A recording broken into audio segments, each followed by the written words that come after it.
we can do about it as Americans. Would you say it's fair to look at it this way? The justices seem to be afraid of upsetting the left.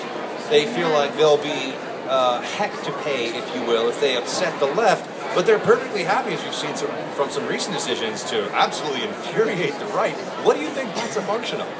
Well, it's a function of the fact that we have a media establishment in this country that is overwhelmingly liberal. Not just a little bit liberal, but really, really liberal. And they praise people who do things to build big government. And they criticize people who do things to defend constitutionally limited government. John Roberts, unfortunately, fell into that trap, and I'm calling him on it. Now, if they can set this up as a tax, what can they not tax, by the way? This is what can't they just extend this now? I mean, you're a lawmaker. They've explained to the folks listening, the folks at home, what the Roberts decision, the implications of it are beyond just Obamacare. It seems now that the Supreme Court has said we can actually tax inactivity. That is a new extension of the power of taxation, and that is a very scary power, I would think, from a perspective of limited government and individual responsibility.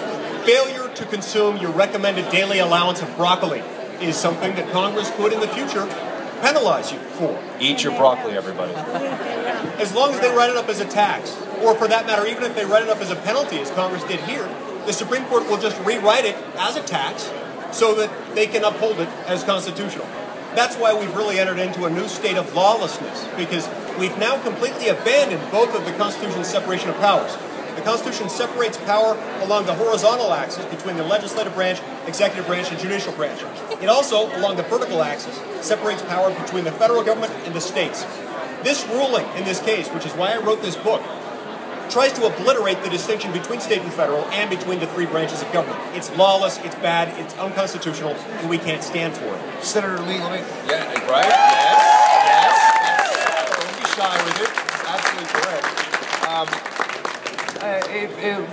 Let's talk about the Buck bill, which has not been written, but I could theoretically write it. Sounds like a great bill. It is, let me tell you. It's saucy. But if I wanted to, under this new power that the Supreme Court has essentially endowed Congress with, I would say, it is sort of a new power. I don't think anybody, the founding fathers, would have never thought that it could be extended this far. If in the great state of Utah you wanted to institute a penalty for not owning a firearm because you're putting a disproportionate burden upon law enforcement and upon public safety services, I know that no one's going to do that right now, but couldn't you do that? Couldn't you, just as your broccoli thing, couldn't you say, if you don't own a firearm in your home, we're going to make you pay a tax on it? Under the same logic, that's what yes. I mean. Yes. Under the same logic, yes. Now, it's important to remember states have different powers than the federal government does. States' powers are much broader than the federal government's powers. The states' powers are what James Madison described as numerous and indefinite, whereas the powers given to Congress are few and defined. The Supreme Court has now flipped that on its head, where there's virtually nothing Congress can't do, and there are relatively few things that are the exclusive prerogative of the states. It's exactly backwards, and it's a big problem. It's why we've got to change the way we vote in America. The only way we're going to turn this around, the courts have demonstrated they will not do it for us. We have to do it through the political branches of government, which means we need to replace members of Congress all over the place. Yeah! Yes! Now, Senator Lee, Obamacare, obviously something we're going to continue to be following very closely. It doesn't look like the law is going to get any better, only worse. The goodies were rolled out in the beginning, all the stuff that seemed great, right? Pre-existing conditions, of course, stay on your parents' insurance until they're 26. But I want to talk to you about immigration. Now, you were one of the Senate no votes, correct? Against Yay! I was a no vote. I was a heck no vote. I just want to let that air out there for a second. We have one of the no. This was not a fait accompli. This was not something that had to go the way that it went. There were some people that stood on their principle and voted against it.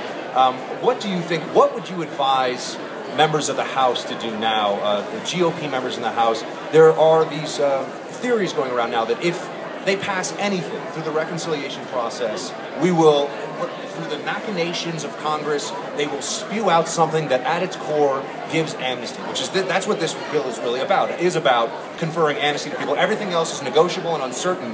What do you want to see the House side do now to prevent the lawlessness and the changes that would come with amnesty?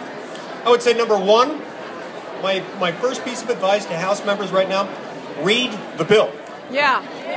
Yeah. So, one of the many problems with the Senate bill was that it's 1,200 pages long. That in and of itself should give us all pause.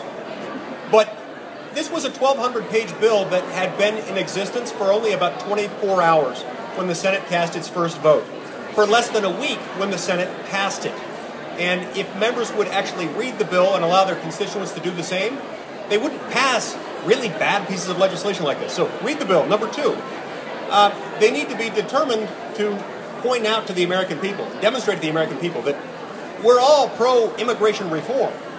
We're all for continuing to be a nation of immigrants, but we want legal immigration. We want to encourage legal immigration and discourage illegal immigration. Send us a bill that reforms our legal immigration system and that doesn't grant citizenship in one fell swoop to 11 million people whose sole distinguishing characteristic is that they broke our law in coming here.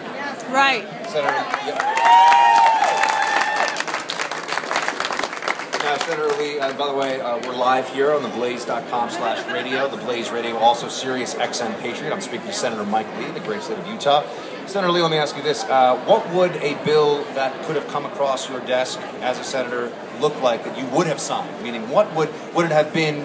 We're coming up. We got a quick answer here because we're running out of time, but just give me what it would have been premised on. We need a step-by-step immigration reform bill. We need one bill that secures the border. We need another bill that reforms and updates and modernizes our existing legal immigration system. Our current visa program is stuck in the Buddy Holly era and it can't get out. So get those things done first, and then we'll be in a better position to be able to figure out how best to deal with the needs of the 11 million in a way that's humane and that respects their dignity as human beings, but that also respects the rule of law.